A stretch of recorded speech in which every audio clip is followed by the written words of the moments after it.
শুভ সকাল বন্ধুরা, আশা করি সবাই খুব ভালো আছো, সুস্থ আছো। আমিও খুব ভালো আছি। আমি কাজল আবারও একটা নতুন ব্লগ নিয়ে হাজির হয়ে গেছি বেশ অনেক দিন পর। মাঝখানে তো আর তোমাদের সাথে কোনো আলাপ নাই। সেই অনেক দিন আগে দুটো ভিডিও আপলোড করেছিলাম, তারপরে চ্যানেলটাকে ড্রপ করে রেখে দিয়েছিলাম। আবারও নতুন একটা ব্লগ নিয়ে হাজির হয়ে গেছি। আশা করি তোমাদের ভিডিওগুলো খুব ভালো লাগবে। এবার থেকে প্রতিদিনই তোমরা নিউ আমার জীবনের ব্লগ আমার লাইফস্টাইল সমস্ত কিছু নতুন নতুন ভিডিও তোমরা আপলোড পাবে। তো কাল রাতে কী হয়েছে জানো তো, কাল পুরো রাত ধরে বৃষ্টি হয়েছে, প্রচুর বৃষ্টি হয়েছে। তো সেই কারণে জানো তো আমার একজোড়া চটি খুঁজে পাচ্ছি না। তো ভাবলাম হয়তো বৃষ্টির জলে ধুয়ে হয়তো যদি রাস্তার দিকে গিয়ে থাকে, তো সেটাই খুঁজতে খুঁজতে বাইরের দিকে গেলাম, কিন্তু আর চটি জোড়া পেলাম না। তো ওইদিকে দেখো আমি কিছু একটা যেন গাছের মধ্যে খুঁজছিলাম, দেখছিলাম কিছু একটা। ওই যে দড়িটা মেলা হয়েছে না, আমি এখানে জামা কাপড় মেলি তো এই গলিটাতে, তো ওই দড়িটা মনে হয় ছুটে গেছিলো, সেটাই আমি ওটা ঠিক করার চেষ্টা করছিলাম। দেখো আমি একদমই কোনো কিছুই মনে রাখতে পারি না জানো তো। সেই যে সকালে কাজটা করেছিলাম, তো সন্ধে হতে হতে সেই কাজ ভুলে যাই। তো এদিকে দেখো বাইরে ব্রাশ করতে করতে চলে আসলাম, চলো মুখটা ধুয়ে নিই, চা করে নিই। আর এদিকে তোজো পাপা এখনও ঘুমাচ্ছে। তোজো পাপাকে অনেকবার ডাক দিলাম, তো বললো যে তুমি চা করে আমাকে ডাক দিবে। আর তোজো তো জানোই 9টা না বাজলে ঘুম থেকে ওঠে না। তো চলো বন্ধুরা এবার চা করে নিই, চা করে তোজো পাপাকে ডাকতে হবে। আর আজকে হচ্ছে শনিবার তোজোর স্কুল বন্ধ থাকে, তো সেই কারণে ওর আর্ট আছে, আর্টে নিয়ে যেতে হবে। তো তাড়াতাড়ি করে সমস্ত কাজ কমপ্লিট করতে হবে।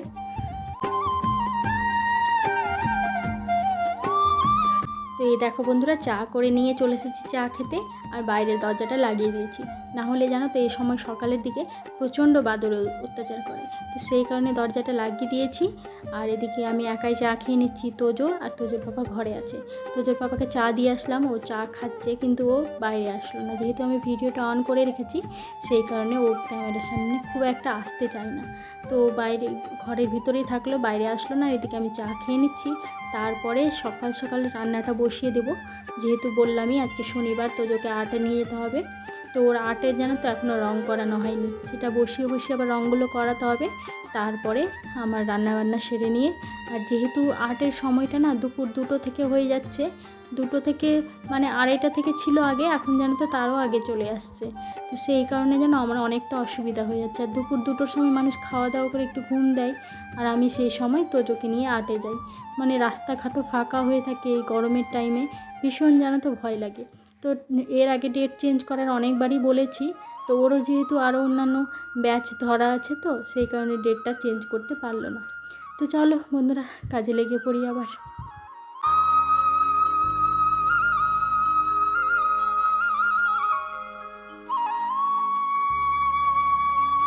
তো এইদিকে দেখো বন্ধুরা, আমার গাছে 2টো ফুল দিয়েছে আজকে, ভীষণ ভালো লাগছে। 2টো টগরই দেখতে বেশ দারুণ লাগছে।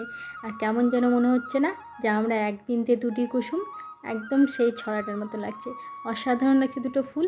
আর এই গাছটাতে প্রতিদিনই ফুল দেয়, কিন্তু আমি আমার পুজো করার সময় ফুলগুলো সব নেতিয়ে যায়। তো এটা 11টা থেকে 12টা পর্যন্ত এই ফুলটা ঠিকঠাক থাকে, তারপরে ফুলটা একদম বুঝে যায়। তো সেই কারণে এই ফুল দিয়ে আর পুজো করা হয় না। তবে টগরগুলো দেখতে কিন্তু ভীষণ দারুণ, ভীষণ ভালো লাগছে। তবে এর আগে অনেকবারই টগর ফুল ফুটেছে একসাথে, এই 2টো ফুল এখন আজকে ভীষণ ভালো লাগছে দেখতে। তো চলো ওইদিকে রান্না করব, রান্না বসাবো। তোমাদেরকে বললামই তাড়াতাড়ি, তো তোজোকে আর্টে বসিয়ে দিয়েছি ওদিকে, যে রঙটা তাড়াতাড়ি করে নাও, নাহলে দাদাভাই বকা দিবে। আর আমি এদিকে আজকে কি করবো জানো তো, আজকে লাউ করব। আজকেই আবার ঝামেলার তরকারি করতে হবে। তো যেহেতু আজকে নিরামিষ, তো সেই কারণে লাউ করতেই হবে। লাউটা না হলে নষ্ট হয়ে যাচ্ছে, আমার বেশ অনেক দিন ধরেই হয়ে গেল লাউটা নিয়ে আসা। ওই যে দুষ্টুমি শুরু করে দিয়েছে, দেখতেই পাচ্ছ। কিছুতেই রং যেহেতু বেরিয়ে যাচ্ছে, ও আর কিছুতেই একা একা করবে না, আমাকে ওর পাশে বসে থেকে আর্টটা করিয়ে দিতে হবে।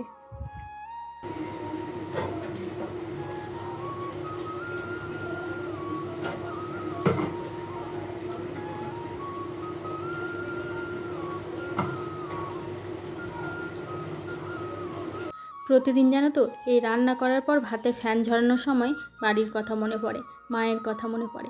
কেন বলো তো?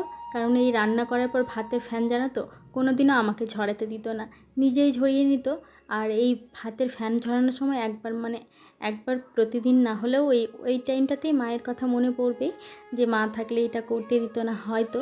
তো এখানে কি বলো তো, এখানে আমার শাশুড়ি মা থাকলেও করতে দিত না, এমনটা না যে সে খুব নিষ্ঠুর বা নিজে থেকে মানে আমাকে দিয়েই সব কাজ করাবে, তেমনটা না। যেহেতু আমরা একা থাকি তো সেই কারণে আমাকে তো একাই সবটা সামাল দিতে হবে। তো শাশুড়ি মা থাকলে অবশ্যই তিনিই করে দিত, কারণ আমি গ্রামের বাড়ি যখন যাই তখন মাই সব করে দেয়, মানে শাশুড়ি মা। তবে মানে এখানে একা থাকলে সব কিছু এক হাতেই সামাল দিতে হবে। তো এদিকে লাউয়ের তরকারিতে অনেক জল ছেড়েছে। তো চলো লাউয়ের তরকারিটা আস্তে আস্তে হোক, আমি এদিকে বাকি কাজগুলো করে স্নানটা সেরে চলে আসি। নাহলে না অনেকটা দেরি হয়ে যাবে সেই লাউয়ের তরকারির জন্য বসে থাকলে। কালকে যেহেতু বৃষ্টি হয়েছে, আজ দেখো দিনটা ঠান্ডা হবে, কিন্তু না, অতিরিক্ত গরম পড়েছে জানো তো। এতটা গরম পড়েছে যে কি বলবো, মনে হচ্ছে যে আবার সেই বিকেলের দিকে হয়তো বৃষ্টি নামবে। দিনটা ঢেকে ঢেকে আসছে, আবার কখনো রোদ উঠছে। তো আবার সেই মনে হয় বৃষ্টি হবে, আজকেও একঝোঁক বৃষ্টি হতে পারে। তো এদিকে দেখো লাউয়ের তরকারিতে বেশ অনেকগুলো জল আছে, এখন এই জল শুকাতে বেশ অনেকটা সময় লাগবে। তো চলো ওইদিকে স্নানটা সেরে নিই। আর তেমন কোনো কাজ নেই, সকাল থেকে সমস্ত কাজই কমপ্লিট করে নিয়েছি। তো চলো তাড়াতাড়ি করে স্নানটা সেরে পুজোটা দিয়ে নিই, এটা আস্তে আস্তে একটু হোক। আর আস্তে আস্তে যদি একটু আঁচ না দিয়ে করি কি না, তাহলে জানো তো পুড়ে যাবে, কারণ ওই কড়াইটাতে জানো তো তরকারি পুড়ে যায়। আর সিলভারের কড়াইটা তো তোজোর পাপা রেখে এসেছে সে রায়গঞ্জে। তো এদিকে আমি স্নান সেরে চলে আসলাম। গাছে ফুল খুব একটা ফোটেনি, তবে যেই কটা আছে আমার কয়েকটা ঠাকুরের জন্য ঠিক জোগাড় হয়ে যায়। আর এই দুটো টগর আছে, এই দুটো টগরও দিয়ে দেবো আজকে আমার ঠাকুরের চরণে।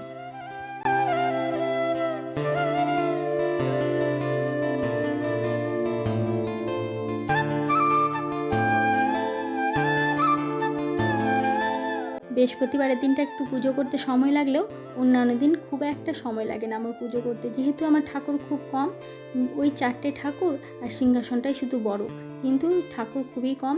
তো সেই কারণে পুজো করতে খুব একটা টাইম লাগে না। তো চলো এদিকে আমার পুজো দেওয়া কমপ্লিট হয়ে গেল। আর বললামই যে আমার পুজো দিতে খুব একটা সময় লাগে না। আর এইদিকে জানো তো কটা বাজে, এখন 1টা বাজে। এর মধ্যে আমাকে তাড়াতাড়ি কমপ্লিট করে খাওয়া দাওয়া করে বেরিয়ে পড়তে হবে। আর খেয়ে দিয়ে জানো তো অতটা পথ হেঁটে যাওয়া মানে অসম্ভব ব্যাপার হয়ে যায়। তো সেই কারণে খাওয়া দাওয়াটা একটু তাড়াতাড়ি সেরে ফেলার চেষ্টা করি। তো ওইদিকে লাউয়ের তরকারিটা হয়ে গেছে, কিন্তু নামানো হয়নি জানো তো, যেহেতু পুজো করছিলাম তো তার আগেই লাউয়ের তরকারিটা হয়ে গেছিলো। তো এখন নামিয়ে নিলাম। আর ভাবলাম যে পাঁপড় ভাজবো, সেই কারণে কড়াইটা ধুচ্ছিলাম। তো তোজো বাবা বললো যে পাঁপড় ভাজতে হবে না, আমি এমনি খেয়ে নেবো ডাল দিয়ে।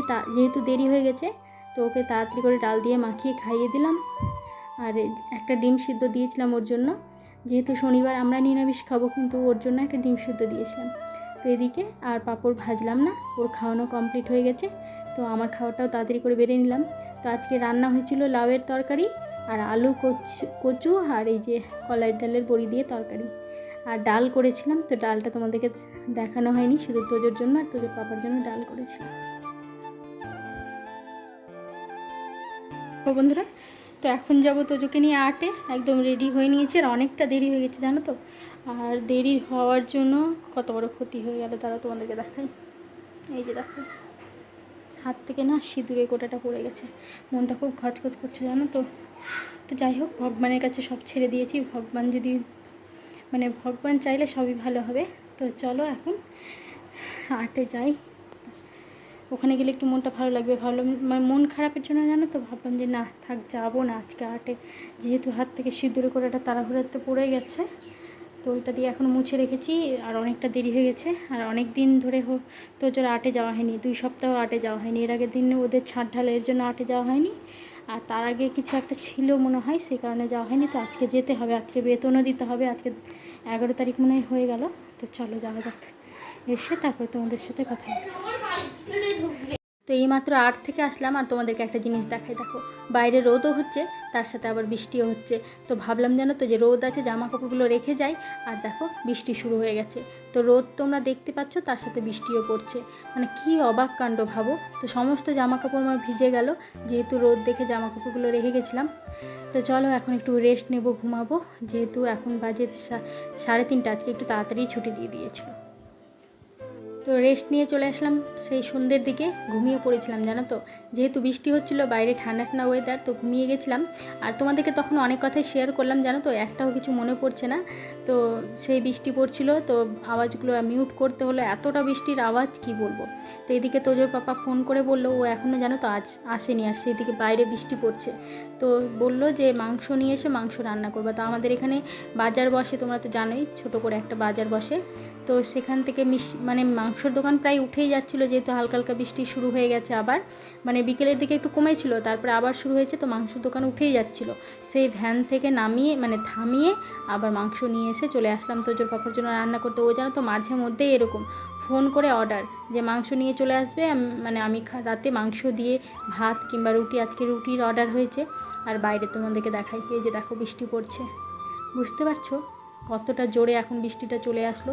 আর একটু যদি দেরি করে যেতাম তাহলে মাংসের দোকানে আর পেতাম না, তোজোর পাপার কাছে খুব বকা খেতাম। আর এদিকে তোজোর পাপা এখনও কাজ থেকে আসেনি। তো চলো রান্নাটা তাড়াতাড়ি করে সেরে ফেলি। কিছুটা বাসন আছে, সেই বাসনগুলো মাজবো, কারণ দুপুরে তাড়াতাড়ি করে খাওয়া দাওয়া করে সেই 8-এ চলে গেছিলাম, আর বাসনগুলো সমস্ত ধরা থেকে গেছিলো। আর এসে তো একটু রেস্ট নিলাম, যেহেতু অতটা দূর হেঁটে যাওয়া আসা। তো চলো এদিকে বাসনগুলো মাজা হয়ে গেছে, শুধু ধুয়ে নিলেই হয়ে যাবে। তো এদিকে রান্নাও করছি, তার সাথে সাথে কাজও করছি। আমার কাজগুলো জানো তো এইরকমই, মানে একদিকটা শুধু করলে চলবে না, না হলে মানে সব কাজই দেরি হয়ে যাবে। তো সেই কারণে আমি একদিকে কাজও করি, একদিকে আবার বাকি অন্যান্য কাজগুলোও শুরু করে দিই। তো এদিকে দেখো বাসনগুলো যেহেতু মাজা ছিল, তো তাড়াতাড়ি করে ধুয়ে ফেললাম। আর ওইদিকে আমি মাংসটা বসিয়ে দিয়েছি, আলুটা ভেজে তুলে মাংসটা বসিয়ে দিয়েছি। তো রাতের রান্না আমার মোটামুটি কমপ্লিট, তোমরা দেখতেই পেলে। আর আটাটা মাখিয়ে ঢেকে রেখেছি, এদিকে দেখতেই পাচ্ছ, কারণ ঢেকে রাখলে আটাটা মাখিয়ে যদি ঢেকে রাখা হয় তবে রুটিগুলো বেশ নরম হয়। তো আটা মাখিয়ে সেটাকে ঢেকে রেখেছি, আর এদিকে মাংসটা হচ্ছে, বাসন মাজাও কমপ্লিট। তো আজকের ভিডিওটা এখান থেকেই শেষ করব। ভিডিওটা কেমন লেগেছে অবশ্যই তোমরা কমেন্ট করে জানাবে। রাত্রের আর খাওয়া দাওয়া কিছু শেয়ার করলাম না, যেহেতু বাইরে বৃষ্টি পড়ছে, তোজোর পাপা কখন আসবে না আসবে, কাজে এখনও একটু দেরি আছে। তো চলো এদিকে মাংসের ঝোলটা তোমাদেরকে একটু দেখিয়ে দিই কেমন হয়েছে, এই যে দেখো। তো চলো বন্ধুরা, আজকের ভিডিওটা এই পর্যন্ত শেষ করছি। ভিডিওটা ভালো লাগলে অবশ্যই লাইক কমেন্ট শেয়ার করে দিও। আর যারা নতুন বন্ধু হয়ে আমার ভিডিওটা দেখছো তারা প্লিজ চ্যানেলটাকে সাবস্ক্রাইব করে চ্যানেলটার পাশে থেকো। তো চলো আজকের মতন এখানেই, সবাই ভালো থেকো, সুস্থ থেকো, পরিবারের সকলকে নিয়ে ভালো থেকো।